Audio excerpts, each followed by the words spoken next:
Amoe o foe koe ha, te mau kumia si poi fata, putala ki e tonga moe toke la, koe tawa keni kei pata pola, amoe o foe koe ha, te mau kumia si poi fata, putala ki e tonga moe toke la, koe tawa keni kei pata pola, apa ke kau mai aela, ngiki e pei kau pulolo tonga pai, ke onga ki e si moela, tui au tahoa ke lau tawai, apa ke kau mai aela, ngiki e pei kau pulolo tonga pai, ke onga ki e si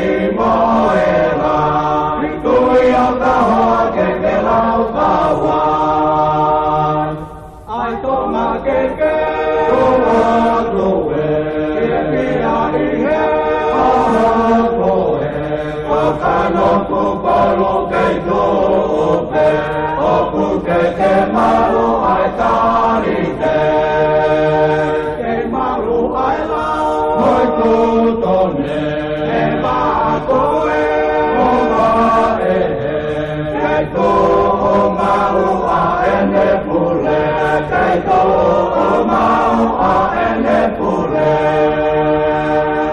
Ai tonga ke ua tue, ke kia i he, aha koe, o kano kupalu kei tope, o puke ke mau ai tarite, kei maru ai lau, moi kutone, e maa koe, mo pa e he, kei to o mau a ene pule, kei to o mau a ene pule.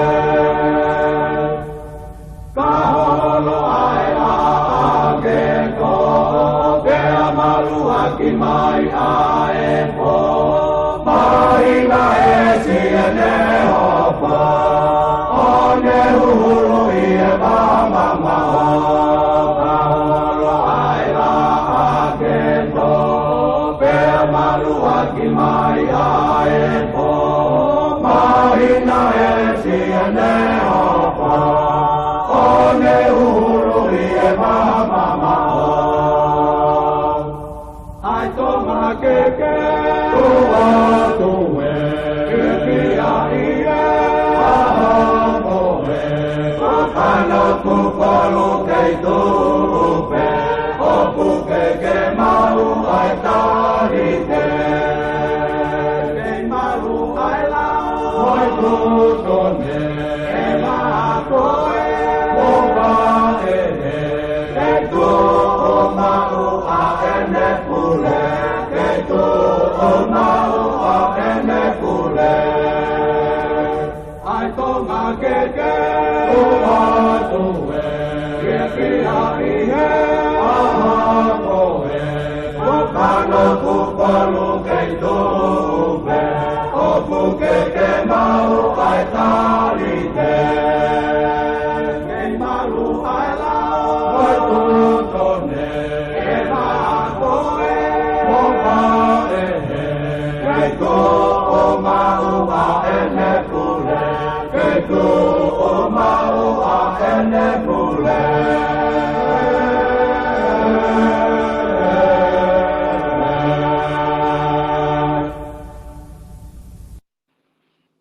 Ko kore ke u hufanga moa i he talamalo whanua, kau mai ngā Amoe o foe koe ha, te Ko kore ke u hufanga moa i he talamalo whanua, kau mai ngā hi talawhatapu ko tau peku whatapu at pamihin.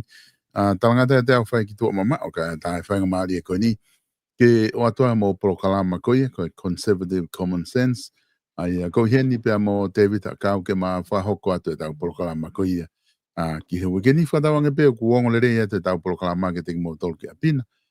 Pia whitu ku ke lawa whanongoa mai e tau polokala mahe ata mo le o ku whatawange o ku ongo le rei pe.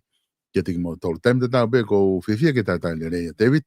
I he laine ke ma whahoko te tau polokalama ko e aoni te vita mai tau mau e ahoni.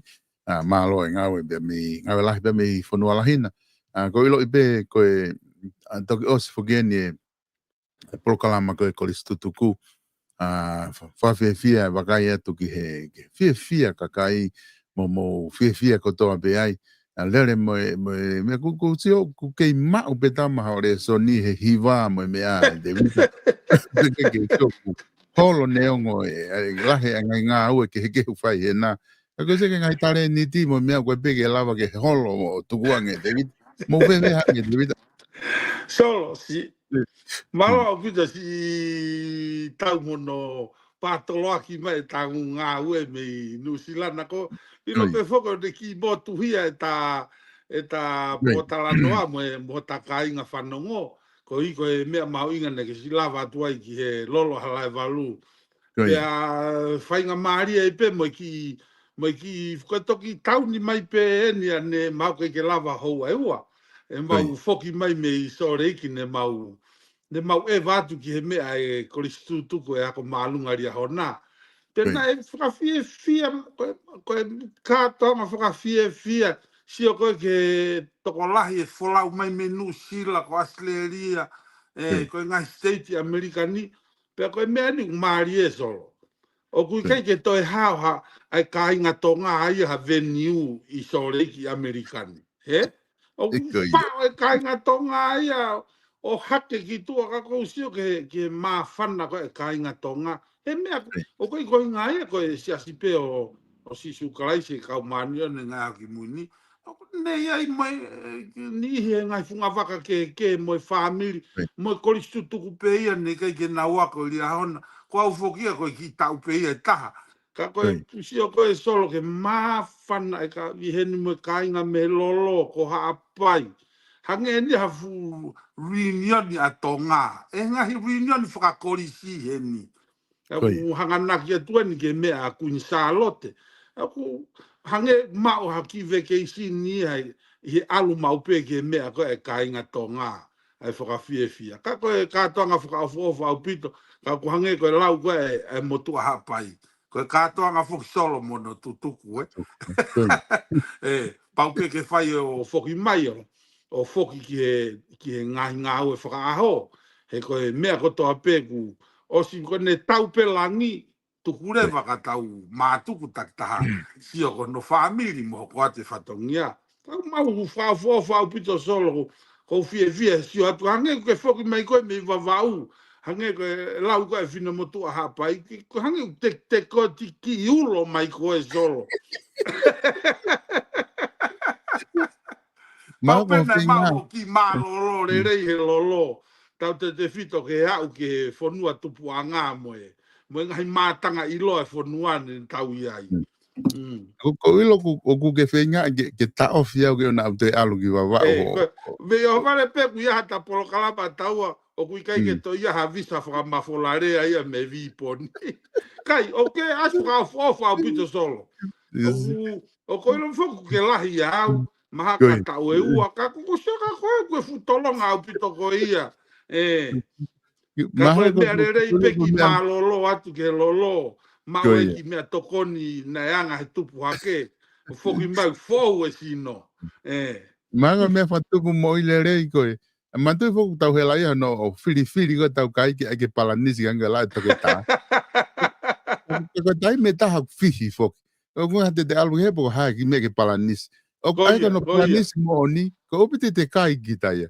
Ki kai ata hapoi hoa kai ka palanisi pe ia, koe kia hapaka mea ia. Ko useo ku whawhiawhia whoke, ai mea ko useo ku whawhiawhia kātonga, ko lawa ke aluatu ki ai o tā. A toko wa koni ko lātu alo, esi ko useo ku lawa atu ke he mea masika.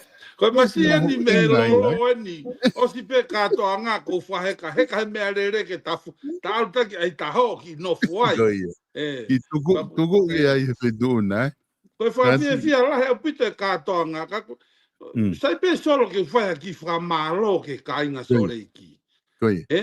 Ne uiai whoki pa ne whataki mai whatongia koe korisu tuku, me tau ne wanima. Pea Aluangi lewa ki hikiangi ki motua hau te hina pe ko feke ni tupu i waha o hoko atu e whatongia o Palestini pe ko whakawhia ko at pe whakamalo ki a feke ka o mai ko miti a soreiki a ita ki o mou tari whakaofo ofa e kainga ko listu tuku pe moe kai ke lau ke mea tokoni ka ko e ngai fofonga mari pe moe ko whetaula ki whoki e tonga tai ke heia, he? Ko whetaula ki e tonga solo hange ha tai hua mai. Koe ke lava i e tauwhi, he? Ana whai ki le ai pe au talange, koe hake koe e tautai he sia tautai i ala mo whanua i hake whoki mo ngahi katu kehe, he? Koe katu uluaki, alu e katu arimu mokere, alu i ai, o au ke fi ka, pa koe katu whakaosi, koe katu no whaana, na e uia koe katu a te nifa mo hakula. Pa koe whehu i koe mesia a tautai ke tautai, koe hae ola tautai he aki he uho. Koe hingoa whukia karia tu i tonga, e karia tautai tu i tonga koe aki he uho. Koe ne hake koe aki he uho i tui matamuana, i alak whanua. Koe whehu i koe nei o atu e ola tautai, koe tari e tautai, koe katu hono whaeni, koe katu a hakula mo te nifa. Isa koe luki te nifa he ko hono tari. Koe ahoi e koe ni ko o si. Ai maa whana e kakai he mea ko toa tau e langi, ta koe ke ngata he aonga e moui aonga na ta tala noa whuki ki ai. Ai aonga e moui e kakai ke tau whanau tupe whanua, ta tau i tonga he ngahi funga waka ke, mo ngahi ako ke koe, kou toa ki taimi no koe a solo ke si whakamalo ke paseni ke o te hina ka wheke, ka o mai e kainga sore iki, ko no tatalere e kainga tonga ko toa pe Amerikane si lava mai ke katoa ngā pe mo Nusila mo Australia. Toko la hapito mo uo mai solo, kainga Nusila. Toko la hapito. Pe koe whakamawhana whoke katoa ngā ia solo, koe kau wholau, koe sola koe une evehia e taulanga. Koe ne fu koe ka wā fu ki tua me kainga sore iki o fu ki Nusila, o eva mai ka kai toko lahi, koe mawhana anga ia katoa ngā, o ate whakamalo ke si kainga Nusila, ki a Palestine asi, ka soane asi mo, pe mo tiri ka mai Palestine Nusila, ko mo lava mai, pe ki a Sleria, ki a Saresi, pe mo mere, lava mai kainga asi, mo e keike toi whahalau hingoa, koe whakaluku fua, ko tau e langi. O kai ki ha katoa ngai e hahaoa, pa ia i pe mo whihangahanga i ia, pe wai mo lau ke, koe ki ha tahaya solo si o ke whihangahanga i, kai tuku peke whai o mea ko ia, koe konga pe whokia e wholau, pa o peke ia ki matangia, pe koe ne taulua pe matangi ku tau whetongi a langa waka e whanua pe fusi mo la, ka koe ni ko matangi maari e wholau ia e, ko risi tuku aria hona pe tau fia kotoa ai, ko iau o whate kainga sore iki, malo e ngā uere reipe, mo e ngā whakaufu ofa, ko lava e katoa ngā, pa tau whoki mai. Ko ia pe solo, malo. Koe mea whuki na mau matamatale ia sio atu e David. Koe matolu koe paanga ho mohanga o tolo ko ke ata alui foko ki me pa ofa pito tau sio atu ko ke lahi ko siri ni hono hiki atu foki au solo hiki mai au ki utan ki Aitahon ana si fola mai motua ku toko hota toko ua pe ki motua ko Samson na upoto ko sen ma hu fata pe ki atere pe ma os fata pe me atere pe si hu atik tonga hai pe maria taka I fala mai ki fino motu a motol me o motu lalo me vavau ko tirila me lau taha me o motu lalo ki a sem pe si fetu taki mai ke whauanga ki fohiva a ki fohiva na ki tahine ke whai he ko na ki tahine na whai e tau olunga pe a ko whaurewa ki hiva tau olunga o nita o kui nita o toko taha pea kuinita, kai toko nima tangata na ki whanau. Pea marere aturewa pea mo Mary, mo hoa ki whakakoloa ki whatongia ki ofefine o semi. Pea mau no fuai, pea whai ai pe mo teu, pea uhingai asi mai me hauai I. Peko o kulahi foke lau rea solo. E mawhana taktola e taha koe ai tātoanga. Hono tolo koe taktola e taha pa. Ia i pe me lau me tawhaki pe. Si, tu koe tolo koe taktola e taha. Solo. Koe ola e kātoanga na e whakiru ono mano tupu e kātoanga. Panga Amerika. Pe kono liu koe tonga taha miliona tupu panga tonga. Koe ola ia, pe mau kaua iau e tolo, nau ma teu atu pe mo ki whatongia, koe whiohi whoku mo e kaunga tangata i a te re, so koe toko a moni pe, koe te hau atu ki haua i, koe toko a moni pe a seni, koe ne hau koe ki he ni, ko te kea nau tolu, pe mo e whangato whawhine ne si o mai me nusila. Pe koe hinga ne mawhana e kātonga, na iai pe mau ki whatongia ai tahoni. Pe koe alu atu si lava mai ai mo ki o whewhine nai, teu i ke ne whetongi au he mau tāme, a koe The Sounds of Polynesia, Lilieni. Lilieni ki tahe.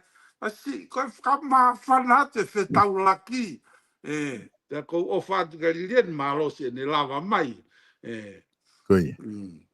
Alo pito ko polokalama mawhana te sio atu ke whiawhia. Ko mea mahuinga fuke whiawhia, David.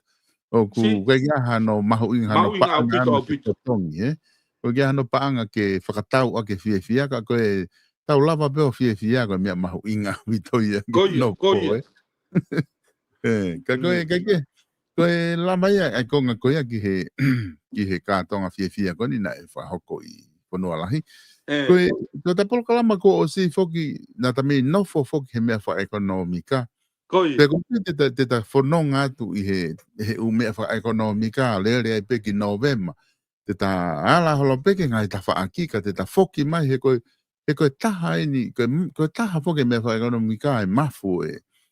Oha whanua, oha pure anga, whakarere, ko pau ke tau sio ke nau tunga wha ekonomika, pe o ku anga e tu fa ekonomika pe te vilo holo pe ai i mea ko ia ke ta wa ka ko fa ke me na ngata e ta tala noa i he ta program fa muy i pakau na ke fotu mai foki ki he fili ko paremia que na tau fai foki liu ko ni fa politikare ai ki mo ha wa fe ngo fulu na e fili pe e tu i a paremia fili mo ene Komunista.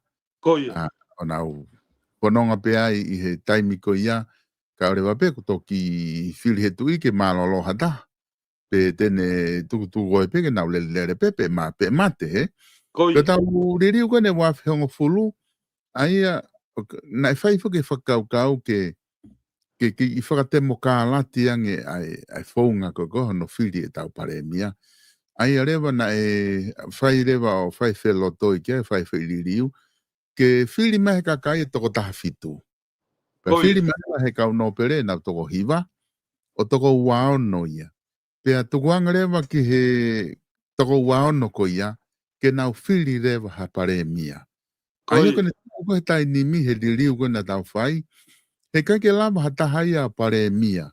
Ka o rewa ko hu mai he matapa ko fili ia e kakai pe ka kau no pere he. Koia. E ko hai pe ko e fili ko he kakai me kau no pere, ko ki nau tolu pe e lava ke nau pare mia i he whaunga lolo tongani. Hange koe ni u kua e mawhai whuki e pare mia ke ne fili hane minista e wha me i tua. Ko whai ia ko ia he kai ke lava ia ke nau pare mia. Te nau hau peo minista ka kai ke lava ia ke nau pare mia i he whaunga koe he tainimi. Ka koe potu whuku ke whai o ki i hā kehe. Ko inga he o ku ke pehe ai whakakau ko ke na ke o mahe ta proklama ko osi. Ka ki mo ke o pāse atu e te evita ko lotu pe ke whaha ki hatau ka inga whanongo. Ko e proklama ko ni ahoni te maki i tala noa atu beha i ki whakawae ko ni kuma atu. Ka pau o kuai hataha o kuai hao whehu. I he whahinga mea pe i he tau tuunga wha politikari i tonga pe i murini. Pe ko mea whaka ekonomika pe ko ha pe whahinga ta whaaki o kuke loto. Ke whehu i mai he ngahi mea koe ho tau whanua.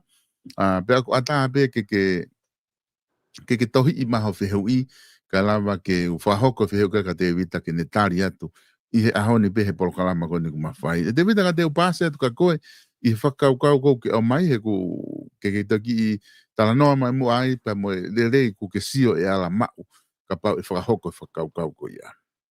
Malo pito solo ko pui ange pehe mo mea e matalafo laukai e kai ki uto e whakatapu tapu pe mo ngai whakatapu ke os whai solo ko takamu ai ka e hoko ate tapolo kalama ko mea maari o pito an solo ko kusio ko ke ekonomika e whonua na tatala noa foki ki mua atu solo e tapolo kalama ki mua na e hu mai e wesite pea moe paanga o nofo I loto I ho tawaha. Koi. Hangarewa he paanga o veriu ho moui, moe moui I he trade marketi. Koi. Pea me ia yo au mai ke ahoni solo, koe paanga kune ngakoi ai moui ai pure anga. He koe ngā ko nofo I loto is a middleman. Koi. Koe mea mau I ngā taha ia, ka uia mea mau I ngā taha, ko seki Amerikani solo. Ko uhinga ko tala noa I solo, mantu ko taki polo kalama solo pui ange pehe, ko common sense. Aia, o kui kai ko mea ia tohi he lao. Ko whakakau pe ia ko aluhake pe ia mea taua solo, ke wahe ange ke kakai ke nau ki sio ange ke common sense. Ai ukoa element ko e tene lava teke e ekonomika, he kapau he kai ke sai he tau ekonomika solo. E kai ke sai e nofo ia e tonga. He kua hu mai e civilise ia, hu mai me paanga ia nofo e sa middleman. Pea koe konga ia taha kou pehe solo, e lava hike ekonomika e whonua, koe whakafoki e pare mia ia, ke whiri he kakai. Aia, ake uhinga koe ni solo. Koe mau nofo koe ni Amerikani, o ku whiri he kakai e Palestini. Aia koe Palestini kune whakahoko whono, kune no, ai ongo pure a ngalo ua, ai Congress, pia moe Supreme Court, moe lao. Pia ko angerewa whainga maari he, hange ko tonga, sai kata uraki sio hange ke ta address hange ki palopare ma koe, ai o pehe ai he common sense, o toton ke restructure ko nistu tone, ke whakafoki lakanga pare mia aia, ke whiria he kakai. O si koe whiri whare area, pia hue kau whonga ki loto. Wike pe e ua solo pe tolu, o ku whiri ai pare mia he kau whare area. Kau whawhonga. Foi wike pe e ua solo. Mahina kuinga. E kai ke utui a uia e lava e pare mia o whakakau whakapare mia, i he foi wike ko ia e ua. Koe ngā ue lahi whakauria ia ke, pia koe pa kono uhinga ia solo o koupe, aluatu pe pare mia fo ou, o tō tautu pe he sea pare mia motua, o rere aki pe founga motua, pia toe tanumaki atu, uai pe tanumaki, ka e kei rere pe pare mia ia founga motua, he kui kai ke ia taimi feunga ia, ke hanga structure, ai idea, moe lao, moe founga whaka ekonomika, ke ne lava teke ia ke ekonomika e whonua. Koe foi riri hake pe me whakafofonga whare area o pare mia. O whunou e taimia ke teu e pare mia ke pare mia so. Koe anga ia e whakakaukau koe ta common sense. Sai, koe whakotu fo ouen. Ka pau e lava e pare mia o whai e whiri pare mia I sune. Kempeini e pare mia aia, ha toko hongo fulu ia me Januari. Peko nea mai peki sune pe a primary rewa pare mia aia. O ange ke pare mia e foi mahina e ono ka kato solo, ke ne whakakaukau he ne kempeini, pa ne malanga I e mea koe, te ne whai ma e pure anga, mo e kakai e whonua. Aia kono foi ata mai o na solo hufanga whatapu, he kai ke toi whakakaukau whakafofonga whare area ia. ki hono vahenga. E hauia mo atamai general. Ko kuhu o campaign ke paremia ke hike economica e fonua. Ko taimi ko te wa paremia he kai ki to tau to he sea o paremia motua hu fanga fratapu. He ko talu ene rere mai a sea ko ia e foi fonga motua. Mo ke tolalo pe economica ko hinga o te kai ke ririu a strategy a ko o paremia. He ko ki wike pe o ange ke fa fofonga ke firi ke hoko ko paremia pa ne firi ai mo ne kabinete. O kai ke whakaka, ko ne alata na ko ia ko ia solo, o fu to mu ia solo. Koi. Aia ko anga ko pehea i solo. Tuko i mai campaign e paremia, pa ko ne ako ki sunepe palaimeria e paremia ia. To ai o tangata e toko ua. Aia ko ne toko o tangata e toko ua ko ia solo, me iai, ai ha foi tipeiti e wha.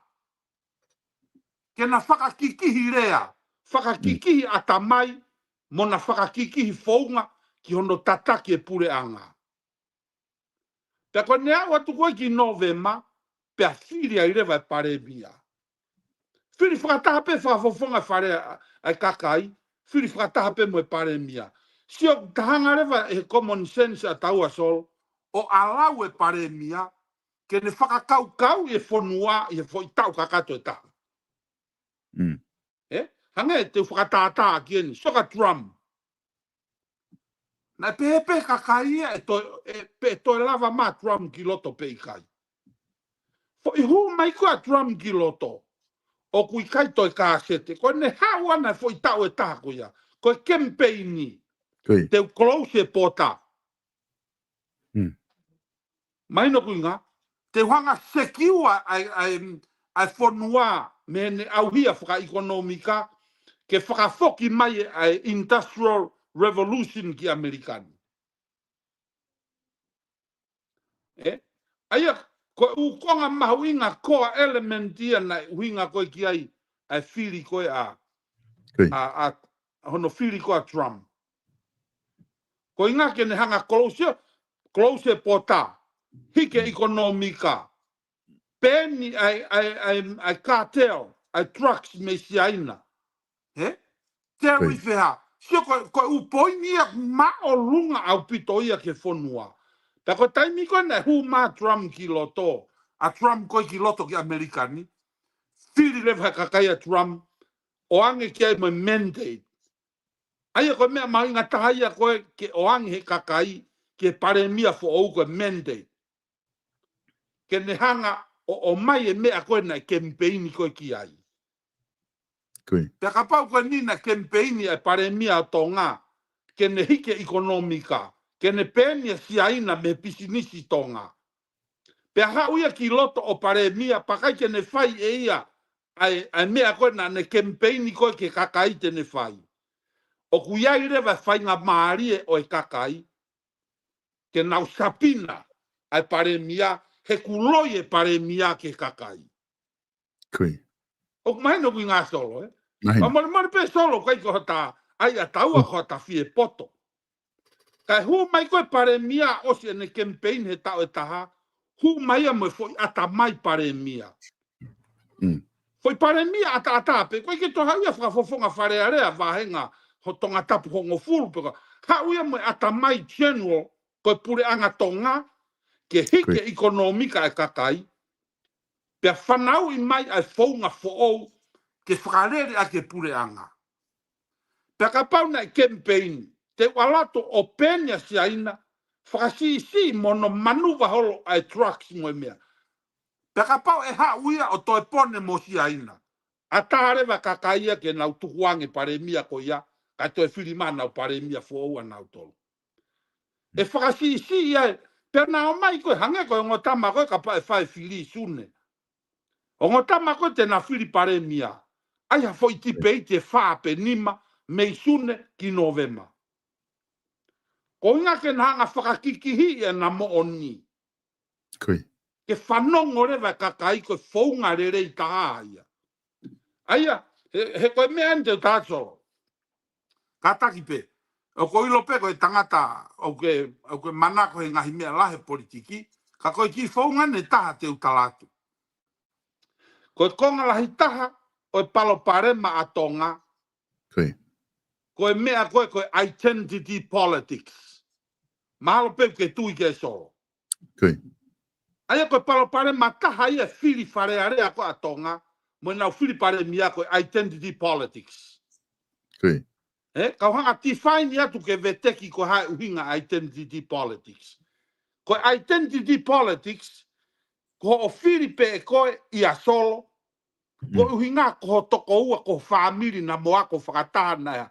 Ko mea gui ko identity politics. O kai ko Filipe ko solo ko uhinga e hanga e solo o mai harere ikai. Ko alpe ko Filipe solo ko Filipe whakakau ngā Filipe. Mahalo ko Filipe to tonu ia. Ka whakatata ki Amerikani. Ko hu mai koa o Obama ko Filipe he 2004.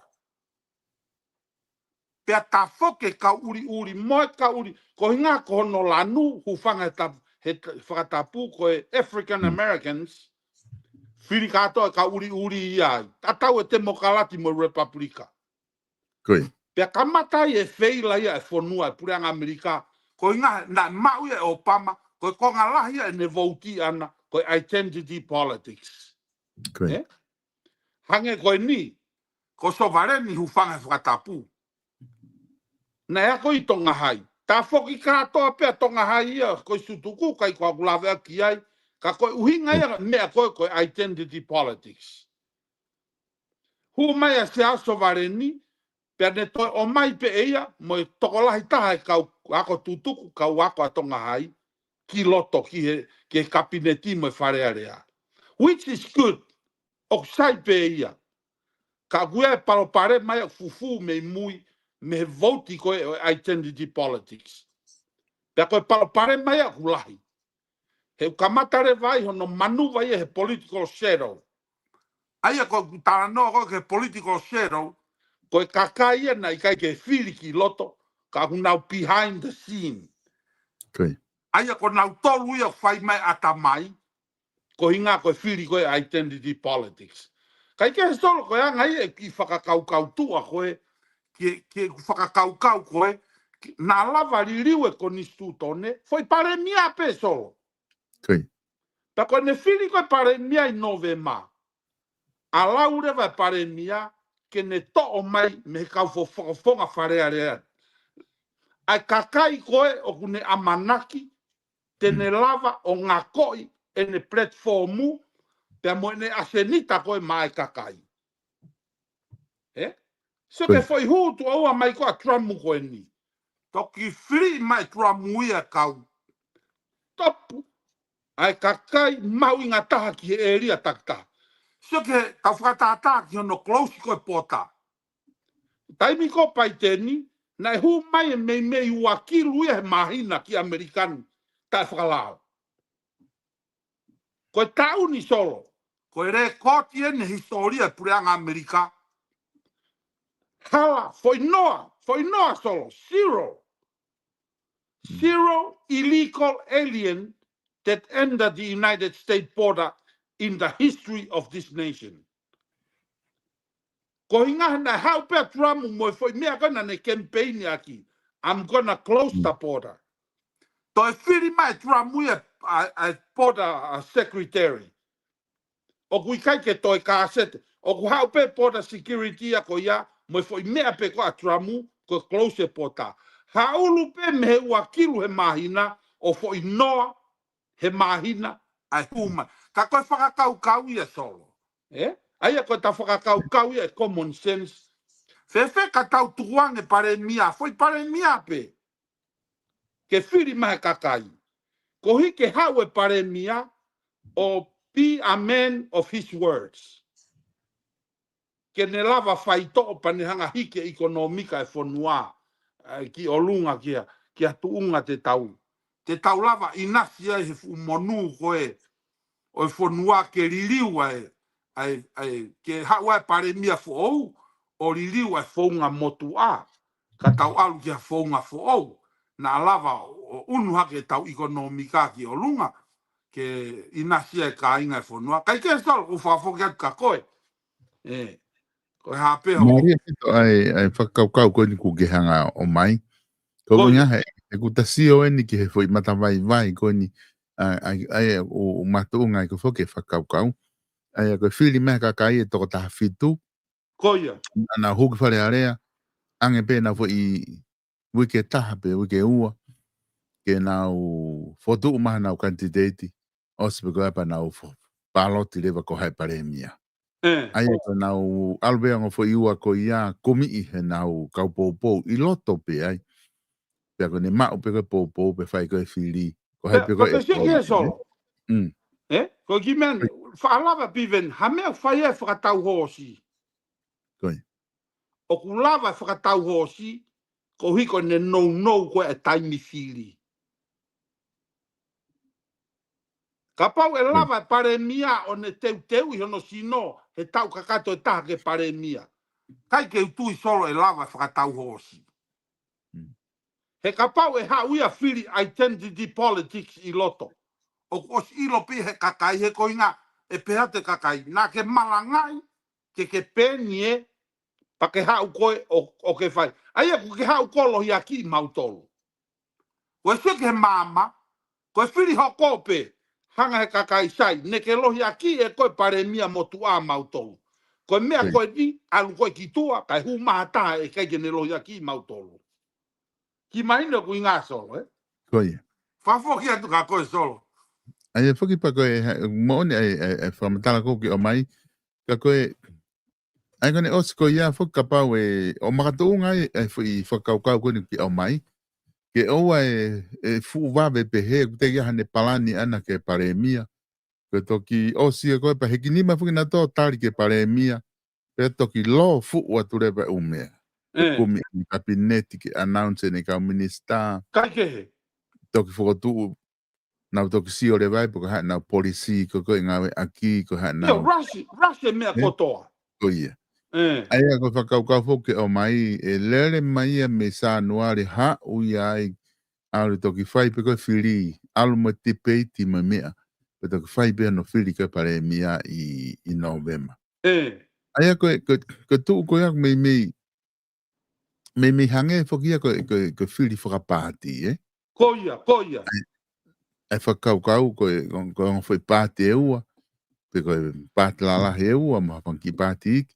Ai a kuna o mai pe na te pāti a ko campaign na o sa una tolu mo e na u whakakaukau ko na tau mo ngā ue ko na ko hai whainga polisi ko te na priority ko he whui tau e whaka hoko mai tuku hifo text pe ha me e hoko paka le taimpe ko e whiri ko e pāti ko ia pe na huki loto o osi ia I pe taki e una o mai ko ne mao pe pāti ko e ko os mahi no pe pare opo au pito. Apito, ai behe foke lere whakapāti I muri. Ka tau seo foke ni ki he ko haha no. Hange ko ni ke whakaukau ka pahe kai ki ai whakapāti. Ka upāti foke he taimi ko na lere whakapāti ai. Ka ne taimi pe koko ko tai whi maari ai ki he paremia. Ke taki e pāti ko ia. O kulapa be pāti a ko ia tuku hifo e paremia ko ia ka whetong. Nau ulapena tolo ai nau ki kōka so. Ko mea ko sai ai sole whakakaukau ko ia, ke lava e ngō pāti o kompiti ma e whonua. Koi.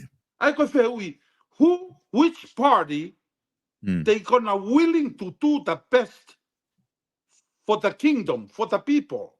Koi. Pena au hi rewa, au hi whakakaukau, au hi policy, au hi ko hai tene tuusi e text. So ke hu ma Trump koe me mea na ne malangai. Tama e Trump. Ko ku hua tu te tuusi.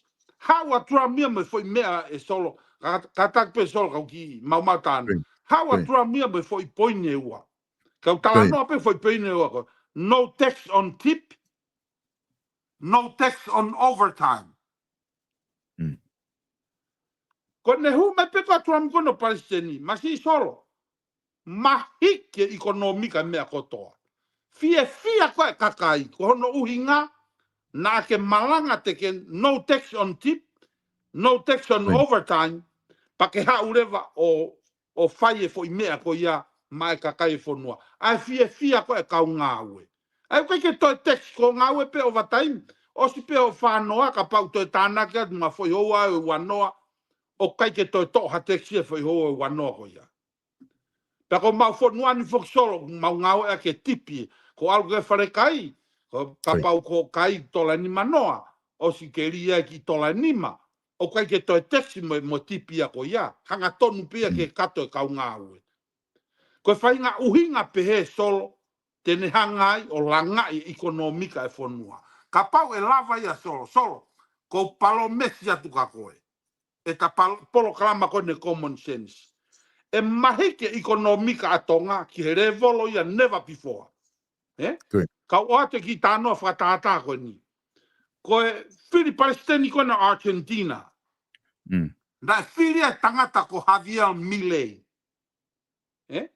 ai ko Javier Milei ko party hange ko Republica ko ID a Trump kako Argentina ia ko government was bankrupt na was bankrupt now tol ko inflation ko a Argentina na osia uia pesete nima a inflation solo ma o lunga au pito mo safa ka ekonomika ko ne hu mai pe ko Javier Milei malanga e Javier Milei ia na ne ngau e ke fo ile ko akuela ai ko akuera kono taaki ai ngahi unnecessary ministry o laku ki tua ai ko ne tuhu pe Javier Milei Ministry of Labor o unnecessary ia akuela ai ko akuela ko li ki tua ko ke te ha ministry ko foi whakakau ta kau pe solo ko watu I think it's a simple idea ka ko hinga ka pa e no foi ka inga o whakakau ki ai, uruaki, tene whai to e palpare ma koe identity politics. Ke ua na a Filipe ko ingahe na ke ako i atere, na ke ako i tonga hai. Ko e toko ua e tamai ho tamai. Ko e palpare malahi tahai e whiri tonga ko identity politics. Ka to tonu foku hange ko ta polo kalama solo, ta hanga whakamama, ke alu e vouti, o vouti aki ene mama. Mo ene ofa fonua, kau kai ko ene vouti aki, he nake hanga o taki au. Nake hanga o koe, nake hanga o ai ki pola o mai. Nake ngahi ko se tuata koe hoku siasi. O ki, ko ki whakakau ia sol kai ke whakafoki atu ka koe, ke ai maha o lau. He koe no pena ke hau me wawau ke tō atu. Te pita ko ki whehu i eni ku o mai koe ni. Koia. Ko ki whehu whiko whamatala ko whewhea o mea kia Trump. Pe e seo ni koe, whewhea pe he Trump koe ulaki wike pe ene i he Palestini. Tene whakangata tau a Ukraine pe mo Lucia. He o ku, wau ke ahoni te eki kene lava tau. Sai. Koe kai koe ke tau whi. Ko isiu ke he ia. O mai no ko inga solo, Ko kai koe ke tu e tau, ko isiu ke he ia. Ko ha mea ne palomesi ki a Trump, ne pe Trump, ko ku hupe ki loto ko tau fe tau. Ko osie ne nikosia itu o tolu e de whainga Trump ke tau fe tau. Aia ko foi ko ngani hono hoko, na kamata pe me ulaki a hope. Ko whehui i rewa. Did Trump make his promise? Yes, he made his promise. Ko tuku ai tau, mo ne hoko atu, ko isiu ke heia. Ka ke whanau mai kautaria te whehui solo. Ko aho ni, o ange Trump ke Putin, ai foi aho pe ni manoa. Ke come to the table, to the negotiation table. Sai, ka kai ke hawa Putin ke tau negotiate mo Ukraine aho ni manoa ko ia. E hangarewa e Trump o close e lolo koe a supply ekonomika a Lucia close me maman. Aia ko stutune Trump koe fonua pete ke toi whakatau lolo me Lucia. He ose aho ni manoa. Te tariff koe koloa koe te ke humei. Ka sango si ko siaina. Ai ko siaina hu koloa la hitaha koe me hu lolo la hitaha pe me Lucia. Talang e Trump. Ko osi ai aho ni manoa me hen. Ko whanua pe ke hulolo me Lucia. Ko koloa ko ke hu me ki Amerikani. Te tariff ko pesete te au. Pea koe o ngongo whakamui taha koe ni he taimini. Was kamata rewa ke ngau e masi aina. Mo ngai whanua hulolo koe me Lucia. Ke nau kore ki Lucia. Ke negotiate, ke tuku e tau. He hanga e Trump o tariff mau tolu pesete te au e mau koloa. Kakai, sio ko he ni solo. Ko Trump, he's a man of his word.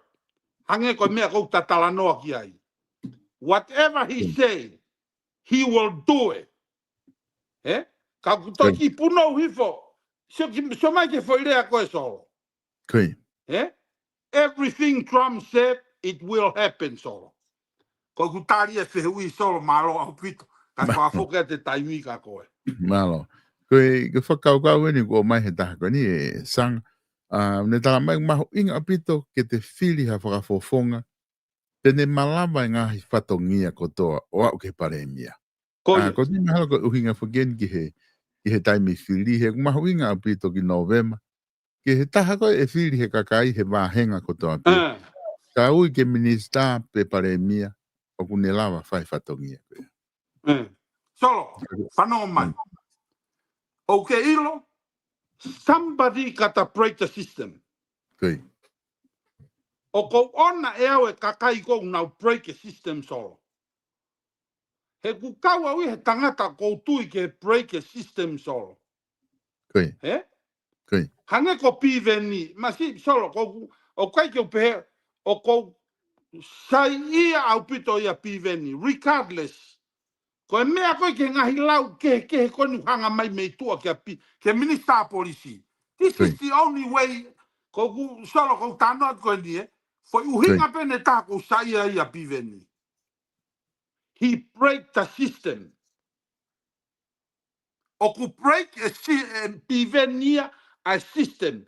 Ta ku ne ngau e ke common sense ke ne mau ia ke systemiko o ku kai ke ngau e. O ki mahinu tāno a solo, Mahinu. So, o kou ona e a piveni. Ta tau ai pepe lau, ko ha lau ha taha ka piveni. Ko konga lai taha pe ko sa ia i minister policy. He have a cuts to break the system. Pe a kui kai ke toe ufi. Ko tangata ia ufi e maa koe ke ngā ue solo. Koe. Hei kai ke aluatu, solo, te utate ki whaunga koni, ki tano whatata. Ko innovation. Koe. A innovation koe o ha whakakaukau fo ou. O kui kai ke innovate, a mea fo ou ia, pe aririwa e structure motu a. Koe. Aia ko te hau pe ana ia o whakafo ou e system, hange ko ta kono au hani pe ona fu akau, kai toi tupu. Kai toi lau fo ou, kai toi fua fo ou. Aia kono trim pe, kono blooming, o fu akau tatau pe. He ko taimi ko whaia innovation ko system for ou solo, o kai te tāke aka. Tu mau e aka, tu mau me te whito, kai blooming ai ngahi waa o mate. That's the way piveni two things. Ko uhinga e ko sio e ke minister policy, o kune break the system, ka lava toi mo ui mai, hange ko ne ngau whai ke lulu tai. Sai, solo, sai peke taki alu whakalotu. Koe. Taki laka ange ke toi tapu ke whakakaukau kone break the system. Na e mohe a si o sefa, o misi ke fu orive. Koe. Aia koe orive koe fu orive kolo e solo. Si o sefa ia solo, o ku alu pe tau, pe o kamata mate hifo e fu orive ia. Aia koe orive koe isileri mo oni ia. Toto isileri. Tupuhake isileri, hako isileri. Pea si o sefa ia, o ku alu e tau ia ku mate fu orive.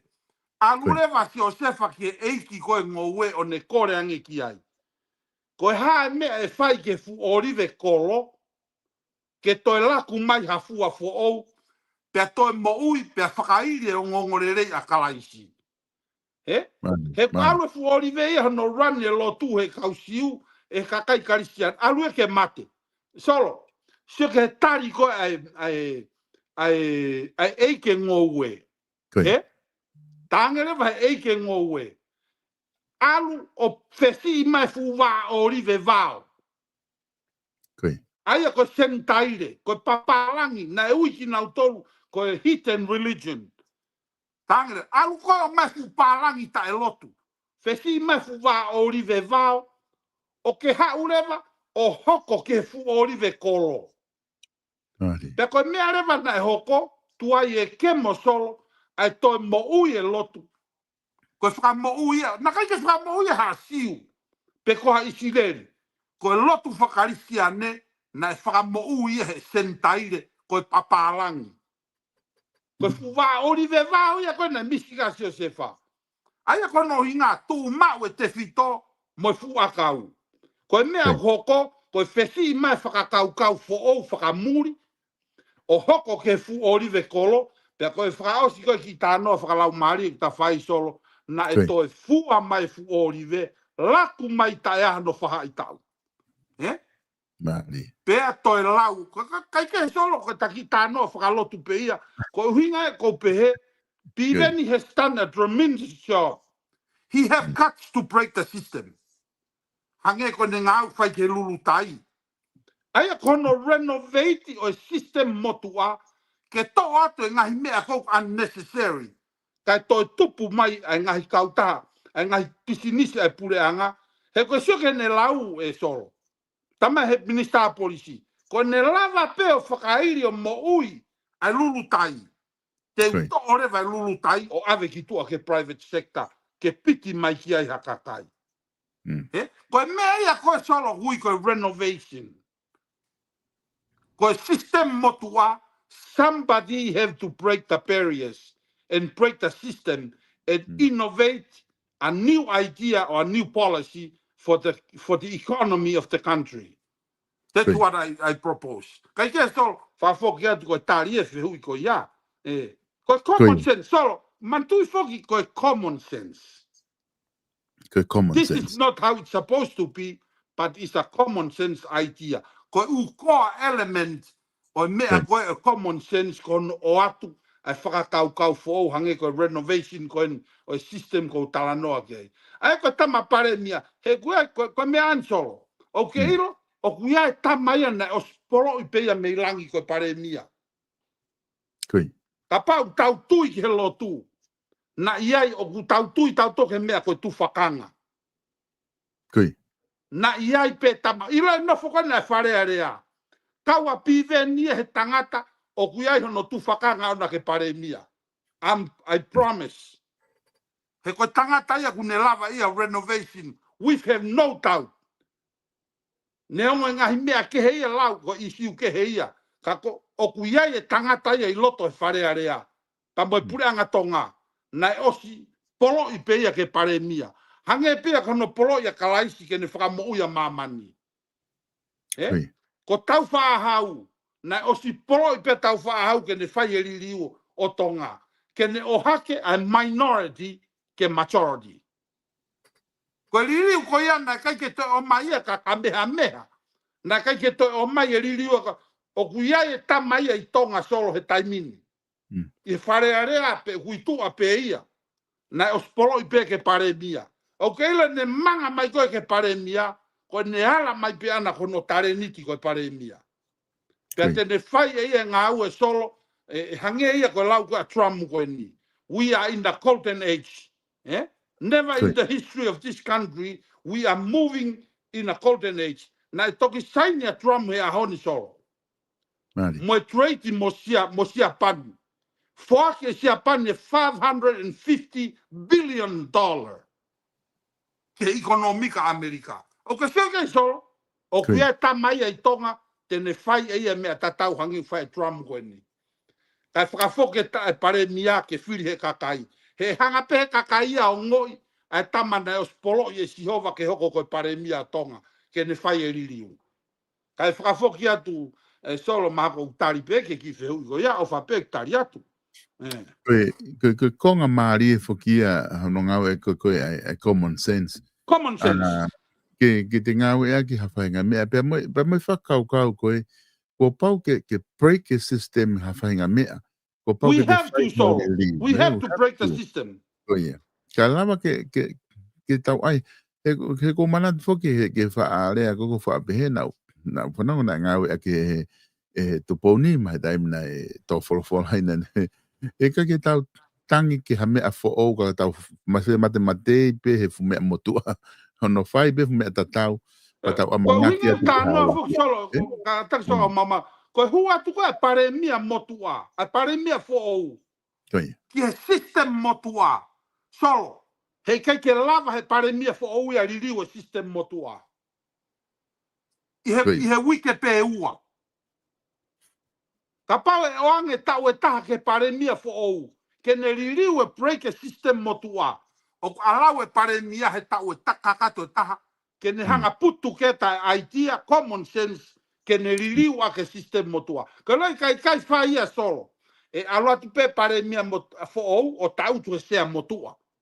Pea ko ne tau tu pe sea motua e kei motua i pe idea, motua i pe whakaukau. There is no development for the country unless you give the new prime minister a good amount of time to make the change and to change the idea. But we use common sense. Kai ke so ka taket ka whakafoket pe he ko ilo pe guai pe mo whakaukau le rei a uia ke ki whakaukau ku tatano ki ai. Ko konga fuke ne taha na e whai he minister ko ia e ngai businessi. Na unga ko tatala no fuke ke umea. Ko ne whai ko ke whahari riu ko pau peke ai longoa ai a moe walau. He koe fuke tau iloi peke li riu ko ia e sai pe e kovi ke he. That's a part of it. Ko ia. Ka ko pau ke hau e mea ia ko ia ko sai me kovi e toki asma ia he taime whai whai li riu. Ka unga ka pau ko loto lahi fe unga e taki ko ia ke ni hanga break system ko ia ka lava ke mauha lelei pe whakahoko pe ka pai ala tu ki kai ke sike uhila Ko ia. ko ta uhila na hu mai pre anga ko nia to ta asa ke ko me pena na faina na hanga o subsidize uhila ke unga ke finga ke ma fu ma fa fo ke uhila Ko ia. na hanga reva o avere ki tokoni ko na pe ke ngahi uhila pe koko o ku kilowatt te ni manoa ki lalo te na hanga rewa o 5 feet tokoni ko ia Ko ia. Tam tatau pe ko hanga rewa e minister o fotu tu fo o e poate atu mo nau tau mua mo nau planning a au me hafu o me ka ia ke nau nga au ki ai ko ngahi wiki ko ni ko tau si tu ami ai na o si o mai rewa ai na ne whakaha whake polo kalamaka na o mai rewa official press release ai uhila o nau tala mai e kamata a oloaki ai ko kamata a oloaki no si ni e holo uhila me senite hiwa fitu ki senite valufa Ko ia. e unity i tonga ai ko nau foi breakthrough oloaki e ko i foi liriu ko nai fai pia ua rewa ki ai nau whenga i ke holo ai uhila nau tolu ko si yang e nau ngau e ke uhila he kilowatt te ni manoa te nau senite tole fitu noa ki he unity ai ko foi tu ko foi ngau ko fa he poate uhila mohono atu ko palani ngau ke nau fai foi breakthrough ko nai fai ko ne tu leva ko na ko ya ku talmai pure anga ia ko na subsidize ko nai fai ko i fe puer he kamata ko ke te aonga ia e ku ostope uhila ia to lalo ia i he mea ko nai fai ai ku ne hanga leva te save pure anga ke o te whakamore la miliona ke o ato tokoni ke uhila ke ma uhila kakai ko o si lava pe pate uhila ia i whakaukau fo o nguna ngā aki. Kau ke sio solo ke mahu inga koe ai hu mai hataha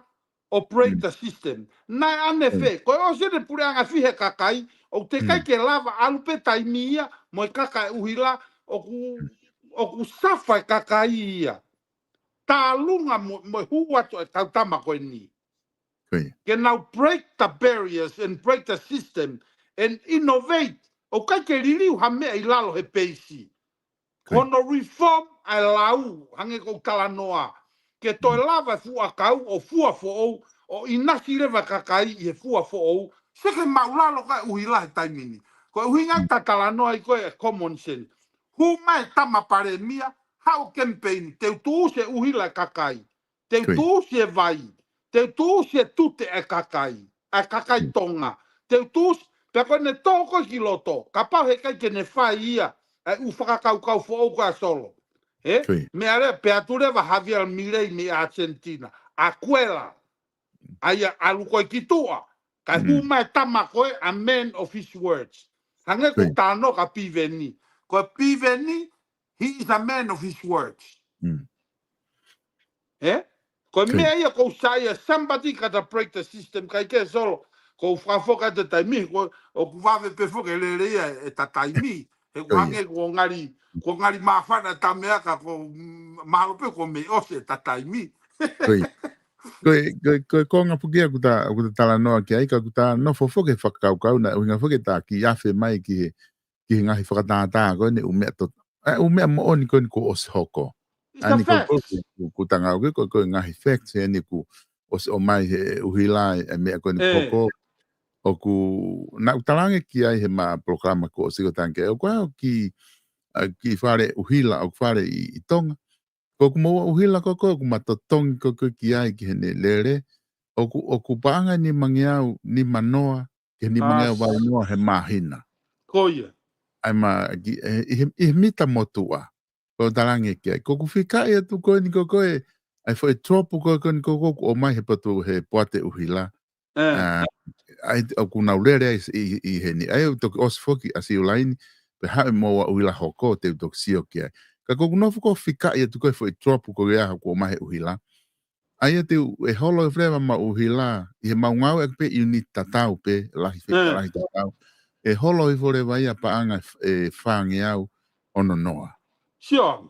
Ai aku me save ai tola fitu noa ki he tola e te au.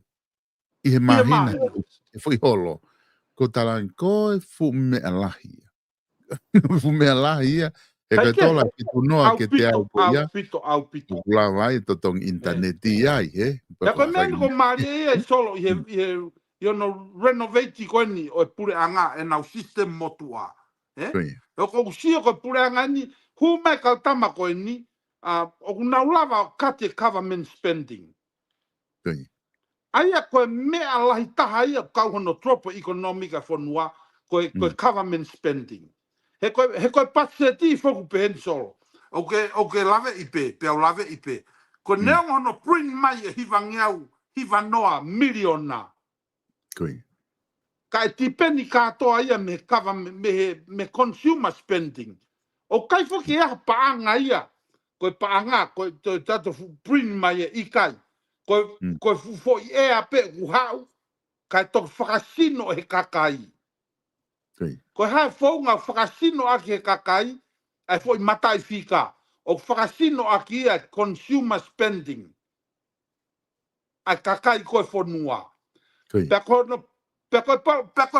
fumonu ia tonga he. O ke ilo ho tau kakai solo. Koe nau consumption. Ai nau consumer spending. O kula kai ai fisi. O te kai ke usia kakai whakamore moni o tonga. Ki e nau nofo mo e nau kai. Mo e nau mau mea tokon. Ko ne tau atu koe e whange au. O ku speni I pe ia he consumer spending a tonga. Pe au totonu rewa ke hanga he pure anga. O take advantage.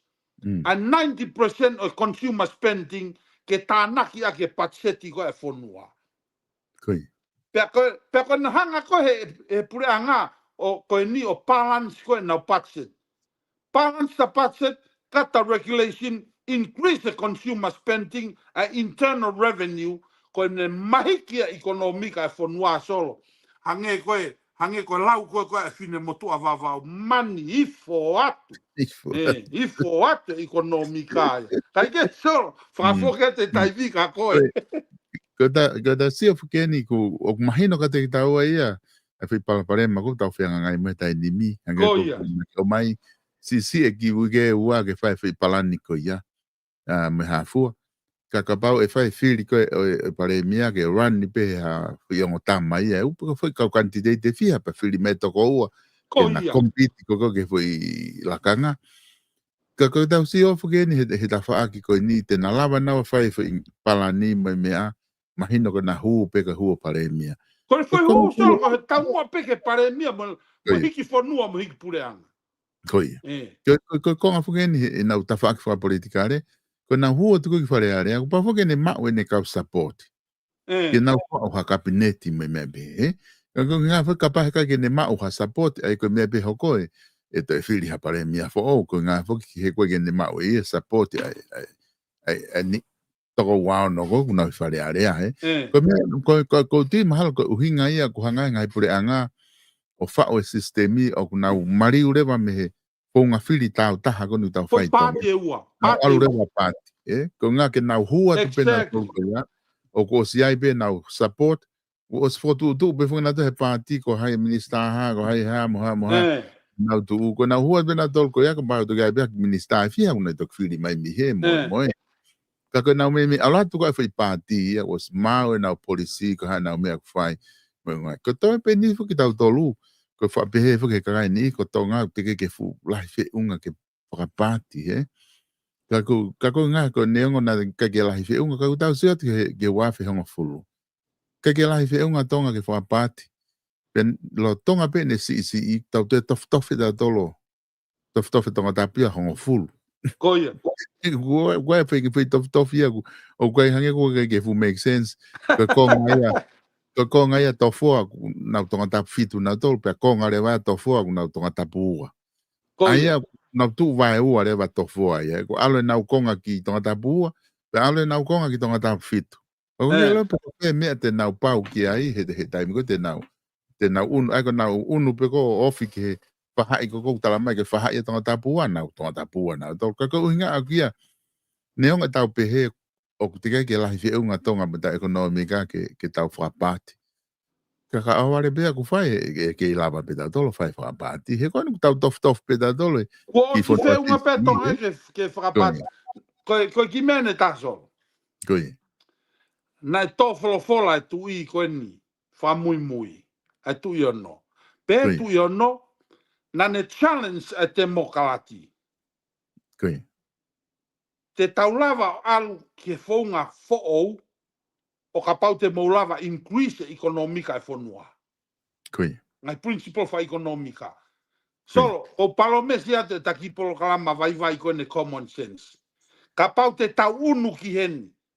Koe pāti ai e ongo whaahi. He koe na ko si whakapāti ai wharearea he taimini. Kui. O koe whahai kui ai e kautama whakawhepaki, koe whahai pureanga fo'ou. Kui. Ai ke na tala, ai ke na fe auhi, ke na compete. Ko lau maari e koe competition, ko lau maari e a kune tuku hifo e pao a koe pureanga, kai o hake mawhai e kakai, ka pau te na lava fe auhi. Tala mai whai koe, te mahanga holoke uhila a ke pesete ni manoa, malanga ia turewa he pureanga fo ou ia, ikai, te mauta e mautole pesete fitu noa.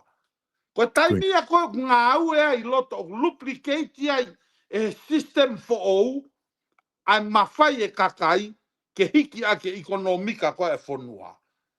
Hange koe mea koe nutala. Koe tala mai koe ke ai ko tui au solo ke mea koe koe competition. Koe competition o mā o lunga au pitoia i he whaunga au hiki a ke hanga au e ki o lunga. Te tala noa peni solo ke whakatata ke ki koristu tuku koe ni ai ako mārunga ria haunane maulawa atu ki ai. Taimi koe, hu me ta olunga ni mamano, fa mano. O vale pe hu ma semia, a pisope na upoto ia mo ne ki ta olunga, ne ki ta hine. Hu ma semia mo Hawaii, mo kautama Hawaii, pe me pe na to tata ta kilu tolu mano. Ka pati ke sio hifo ke Facebooka e solo, ke Facebooka ke media. Os kamata ngau e mai e ngai steiti. Pehe mai a California ia. Tau whetau ki California, Hawaii, tau tāmate ai. Aia, e ngari e mahiki mo California ia ke kilu. E tau fōu. Koe lau maari e ia koe solo o tau ak tangata o competition koe ni tata anoa ki ai. Koe peseti si au pite competition ia ka koe tau ak tangata ia solo ki hererei whalufua e kakai. Pea kou kaua he tui ki ai solo. Kai ke, whaafoka te taimi solo. Kia koe. Mari apito ai whakatala noa koe ni ku ke whai te vita koe ni ku ta mai ke tuunga koe ni ku ta whakaukau. E kai ke ngata pe I he ne aloatu ai whai pāti o whahoko hui whatongia. Ka tenau e kau lelei ki he ekonomika koe whanua. Ka pae au ka taimi te tau au ki ai he. Pito au. Ki he lele ko ia. E ngoe ko singa au ea ke ngai whanua muri ai hana whakapāti koe tau. E tau whare area mai mea. Ko toi peni he tau sio kwa tau tolu ko taimi ko te nau hawai ko whapāti I pāti I kau no pere he ko ngā fuki he pau ki ai toko hiva kau no pere pe kunau ke ai toko hiva pe oku ai pena toko foi pāti e taha pe ko hae whai ngā tuunga oku iai I ngai mea pe he ko ai pe whake whangi mea I tonga whika kane ka koe whakaluku fua malawa pe ia whai whakapāti e koe ni ko si ai pe whangi pāti hangi ko dara noa ko sila hebe vangi pāti holo ia ku nengo te O siua koe na koe tau mea ku o siua e tau pāti he whare area e taimini. Ko tu ko e tau tawhaaka ke tau ekonomika he ne tu ko ia David ki he kaha au ho wakai ki ai hange ko oku lahi ngai mea I tonga ko sio ki ai oku to koni lahi ke tau ekonomika hange ko sio ki he I mama uia ku sio malanga apito. Toko lahe apito kakai ko sio ai ko kau muri. O ku nau ahia ko ngā koe mamata tofua amo. Kako system pe foke ai foi mea ko ia. Koe foke pe he te nau mata tofua na tolu me sanuari ki fe ia ki te sema. Ia o ku me ko season bene mama tofua ani si ulai. Ako September mahal. Aku nau unu mai rewa ke konga tahi ko I tonga. Ko neo soka aku nau alu. Kia whetu atu e taha no fuai. Ka koe umea ia whai tonga ke tokoni ke ekonomika. Ka koe tau seo whukeni po koe hae whaunga koe e lawa ke hiki e mahu inga koe tau paanga. Ko kei tō lalo whuke tau mahu inga koe tau paanga. Ke lawa ke nau ki alu hake ki olunga pe kaulele ia ke tau ekonomika ka alu hake tau tuunga tau paanga ki olunga pe kai pe ku kei fu lahi pe ngā ua ke tau whai ke ki whakaholoholoke tau whakawhalala ke ngai whanua muri ma ngai tokoni. Whawhetai solo ku ke puaki mai fo I mooni. Whawhetai. Ku ke hanga puaki mai fo I mooni he na ai pe ke ulawe ka koe na ku ke puaki. Solo kau talate ki mea koe ni. Hu Masiaina, Brazil, Russia, India, ma ngai whanua ke o nau fomu ai ngai pureanga fo o hui koe BRICS. Taimini. Koe foi tau mua koe BRICS. Ke nau ti tolerai se tola Amerika. Kai mahiki hake e nau paanga ki olunga. He kono uhinga he tamate I nau tolue he tola Amerika. Ko hinga he maulalo e nau paanga.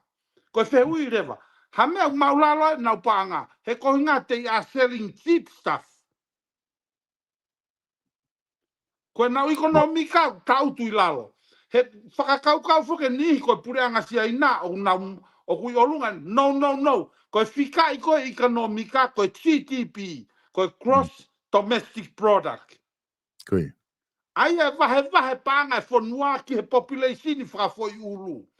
Pea ko sia ina whakatata ki ai 1.5 piliona ia. Pea ka pau koe nau ekonomiko, nau GDP o 4 trillion. E wahe ake 4 trillion ai 1.5 piliona. Ko ne tō tautu pesia I nā tō tautu ki e whika te au tupu I māmani. Au ke sio ki tonga, ko tonga au whika tolu fitu, te au tolu fitu I māmani. E nau GDP. Ko e foi mea koe nau ke puaki mai ke ua te tau whakawhalala koe ke whanua muri. Na manutu na tatala noa ke whakakaukau a piveni, ke whakamanatu aki, ai tau teau ni manoa konistu tone o tonga, ke ririwa tonga ke ua toi whakawhalala ke whanua muri. Kai lava pe a tonga tu ve ua pe I nau ekonomika. That's the only way ke tau hiki. Pea kou whakakaukau koe nangi ko tānoa ki wawau solo. This is what the government need to do. The government need to cut down unnecessary spending ka nau hanga taha o priorities e ngai pisinisi koe a kakai Ai tene hanga fotu mai o panga. Hange ko vavau. Ko ne au pe ke si sensi o tofu a. Whakangofua kakai ke nau no me pure anga ke kumia ka nau waka. Pe alau nau tolu ke holo hifo e nau no. Holo hifo me pesete nima. Holo hifo pe o pesete ua pe tolu. Ko mea ia e pure anga au tonu ke ne whai. Kai ke ko whakakau pe ia e whai ha pare mia fo o. Ke ne hanga oange. Ke ne hanga ngako i e kakai ke pisinise kakai ho nau sisin. Ko ne au koe ke whai tau ika. Awa hapai ke nau pisinisi ika. Na toki tau mai ki iuta solo ki Amerikano. Ki iuta manioke. Ai ko hae foi manioke ko foi talo. Solo. O kou whakakau ke propose a irewa. He ta polo kalamba kone common sense. Ko o stai mi tonga ke ua te o mai hatangai manioke mila ki Amerikano. O sto tonu e pure anga ke na hanga whotu ha factory i tonga. Ke process pe foi manioke i tonga. Ko ne hau mai ki Amerikani hau ia he puha pe mo ki mila pan pe taha ki mila. Ke ua toi o mai ki heni ke toi hela ka inga hono toi. Hono suke ne tau mai koe container manioke. Pea toki tā holo kau tama container. Mo mai o totongi o mo manioke. O si kapa hao e ki motua aloa toa totongi mai ki tangai ni manoa. Te toi whaingai ha aisi ke whao ai ka tā holo ko whamiri. Ko ki foi tona kieni. E o sia mahina e tolu, mahina e wha. Pea toki kakato. O mai e container sanuari. Tok whoka te sirini ti sema. I mahina ku inga solo. Fe ka pau e tuusi pe. Hu mai pe motua mo ne foi manioke ki he process ko i tonga. I manioke ko e pure anga.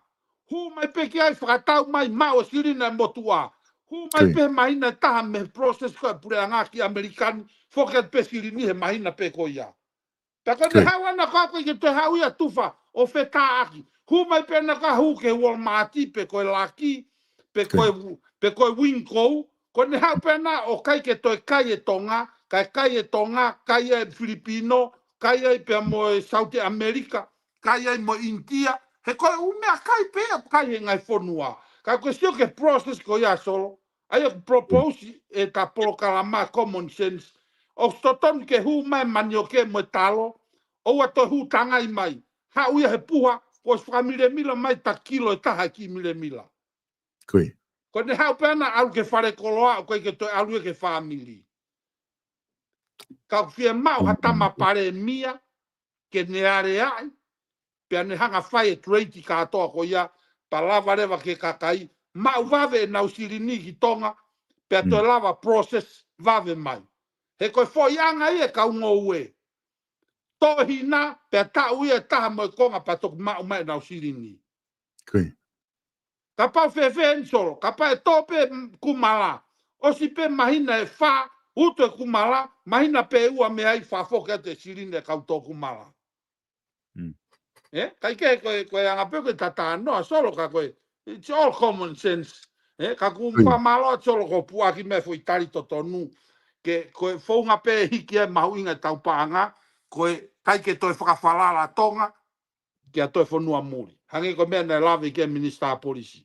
Kai ke sol whafokiat, maro. Ko te mahalo koe whaunga le rei tahai he tai ni mi.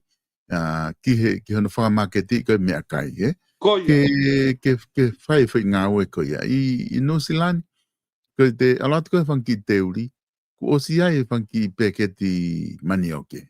Me ngai pono me fisi mo mea, O si nā koe manioke koe ki talo tonga ko stof. Ki whakangi peketi ko si hao pia mi ai koe fresh food mai me fisi ko whe whanki whanua ko hao mi ai. O tatolu mi tonga, tau kei hao pe tatolu he whai kilo e wanoa pe wanima. Hao pe e whai tangai, Ta koe, aina pe mai whaki he kau e whanki teuri mo mea. Koe ne hao koe whanki peketi ki. Ke ngata ne whai ngofua. E koe u api au nau whekai manioke. Ka koe ke hanau aise anau tauria ke whao a tangai. Ka koe hanau aise anau tauria ke whae ki pekete ua. Aia e hao peia o whatahu ki pekete ua me he whetu koku iai. Ka koe whaunga ia e lava hiki I hake e tunga wha ekonomika ki mane ke he koe mea lahi ko whatonga i ngai container ko hau. Ke ngau e ki pe ainu tatala noa ke ngau e ki pe whonga motua. Kone hau pe ko tufa. Ma te whaka e ave container e whafokia ki kau taha wawe abe. Ko tau mea lewa ko whai ko tau tufa i ake wawe taha. Ke whai mo osi ki tua kai whafoki container na totongi. Kone tufa ko ia tufa whake u api ai o ape ni na kagi nau whema o mea kai ka tufa tope. O whai ngofua whinga ue koe hako tiriva. Ka whinga o whai ngata ataha ka taim tāna ki. Ko mea taha solo ko tokoni ati ki o whamatala solo. Ko ne nofu ko e process i tonga, e production process i tonga. O ku lava lewa me i tonga ke nau hanga control i quality control i tonga. E koe ki ha mea kaia, se ke tau quality control solo tape koe kua kutuifo ai kau ngou e tonga. Kei maulalo o pite quality control ia. O koe ufi heni i e laki. Koe whare koloa lahi a mato. Mana ke si lava mai pe koe ke puto o ta tehina ka puto loka. Na ke hao sia whare koloa heni koe laki. Nau whakatau e nga tole mea kai tonga moe lu. Ko te ala tu koe moe ufi. Hei kai ke uto ala tu au solo tere ufi. O whakakiki he tangai tere. Tangai ufi koe mei tonga o ku tere. O te kai tere. Mo ko ala to o mai ki mire mila. Pani e ua koe ufi e laki. O stere mai a me South America solo. Pea whai me quality control ia me South America. Ko ne hawana mire mila koe solo o ke lave ipe. Ko ne tau mai pe, kulo, kapaniu, minite tahani ma fuloloa solo. Pe koe mea kai aki solo, koe ke kai aki ha kapapulu. Ka mata koe ke te hala ke kapapulu, puna hake ki loi solo whangua ia ta whaaki solo. Masi solo. Oua. Koe. Kako tau sio whokia koe ngahi whounga ia. O ku whai ke ta tala noa koe ngā. Kai ke? Ki ngahi mea motua, he koe, tau sio pe koe whihai kakai e ni ku nau, honau iwi e kau ngō ue nau o mai tufa, nau si whoki tangi e tu honau ki tonga. Kai ke? Tako mea pono rere koe ke tau kau ngō ue mei tonga, o ku nau all year round process. O koe koe foi tō pe mani o ke, mo talo tō tā pe pe auta pa nau tāria. Kone osi pe tō mai mahina fia. Osi pe, hoko mai e eka, ka nau lava supply me ti man koe mei muri. Me ngai trade market i koe mei muri. But anyway, koe whakakau pe whaksola, common sense, koe ilo pe koe taki polo kalama. Te vita ko ti mahalo ku te tangari ngata e ta programa ka wai bea mea ke ta ke whama opo mai aki ko tui ku te kata toki hoko atu he whainga maare koe ni ka hoko mai ka e tuku atu peke ke whama opo mai ta programa ku o si lahe pute ngahi mea ku talawa o tala noa ki ai ke whotu whakau ke me common sense. Koia. Si malo o pito solo, ko wha malo o pito ke si mao pe whainga maare e vipon media ke whai e po tala noa. Solo kai fuke mao ha ta mea heni. Ko ke lave ipe, kai nga whanongo, o ko loto lerei Hawk Mary ai family pe moe ke nauhanga o sponsor a vipon media ke vahe atu ki common sense idea koni o ku mau ko lava pe o kai ko feinga pe ko hiki fonua pe mo hiki pure anga solo pe ko fa malo la ia to pito ka ko solo ko mau time hange ko lau fa fia mau pe tato e fetaulaki e ki polo kalaman whamalo a pito ke kainga whanongo, si ke whanongo a mai ono tautua mai me matalafa lau kai, ko e sai ia, mo e tae sai ia, whafoke tupe ia ke kainga whanongo, o ia pe ku fia, kau kai ke tea tau mua make heia pe u whaia e polo kalamani, ko ato uhinga, ko uhinga pe ko e pouaki pe mo e pou e kakai whanua, ke hamama na lava mau, ko inga ko e sio ki ho tau kaha o tau fonua pe mo tau kaua tangata solo o fa fonua o pito. Ko e whanau tupu katoa pe murini pe ko talanga nau tolu ke nau o kumi e keresi e fonua. Ko e mo ui aku wai ki foha ku no fuati postoni Kore mai ke hiki angi ki ai ko tang masi o ke ilo ko ke foi manio ke mo foi talo o ke te no fo pe ki ta heni pa te mate ai pe heni he kainga tonga ma o pe te fia he vakaia ke kainga mo o mo tolo kume ngai monu ia he mo tupu ke murini kai ke o pa malo pite mo fainga mari ke taki polo kalama ki fa malo pe ko fai leva malanga Malo pito, te vita wha malo lahi atu hange koe whakatano aku ke whai i he ke mauiwi ke lava o sponsor ta proklama ke ta taratara no ai mo vahe vahe ai tau kei pe mo ilo ki ho tau kai ngā me he common sense ke lava ke tau whetara no akai mo tau kai ngā mo tolu mo mui mahe tau proklama o ku ma whaata atu pe ai taimi ko toa ke whaata atu e proklama ke a ngahi whehui o ku lava le rei pe ke whai hono tari atu ngahi whehui ko ia ko ngā ke lava o tokoni atu ka tiki motolo mo tau whanonga pe i he proklama koni ku whahoko ka ke ma whamalo atu ko ngā koe lava koe ke mokau mai mo ki maua i he proklama koe ahoni ma to ki whawhi atu pe ka toki whanongonongo atu pe tau proklama hoko i ha whainga maari ka ma ofa atu mo te evita ka tau tuku ai i he tanim tau repa he tau toki hoko atu i he taimi ka hoko mai. Te vida ofa atu ka tikoe Ia o vat solo malo o vito. Koe.